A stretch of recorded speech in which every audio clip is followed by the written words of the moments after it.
আসসালামু আলাইকুম রহমতুল্লাহ। এই যে এই বাইকটা ভাই আপনি কত তারিখে আসছিলেন? 18 তারিখ বিকালে আসছে উনি বাহারান এয়ারপোর্টে এয়ার আরবিয়ান ফ্লাইটে। তো ওনার ব্যাগটা এয়ারপোর্টে মিসিং হয়ে যায়, মানে অন্য একজন যাত্রী ব্যাগটা নিয়ে যায়। তো এটা নিয়ে উনি আমাকে 19 তারিখ সকালে আমাকে প্রায় 40 বার ফোন দেয়। ফোন দেওয়ার পরে ওনার সাথে আমি রাগ দেখাই সকালে এতবার কেন কল দিয়েছে।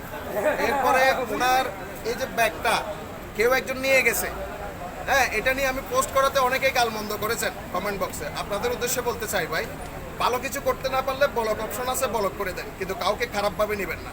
এই ভাই আপনি এটা পেতে আমার থেকে কোনো সহযোগিতা পেয়েছেন? অবশ্যই আপনি পোস্ট করে দিন, আমি পোস্ট করাতে পেয়েছেন এবং আপনি কোথায় গেলে কি হবে না হবে সব কিছু বলছি। দেখেন আজকে কিন্তু এই ভাইটা ব্যাগটা পেয়েছে। তাহলে আমরা ভালো কিছু করার জন্য কিন্তু এই যে পেজগুলোতে বা ফেসবুকে ভিডিওগুলো করে থাকি, এমন না যে এগুলা দিয়ে আমরা দালালি করতেছি, বুঝছেন? তো ভালো থাকেন, বেশি কিছু বলবো না। আসসালামু আলাইকুম।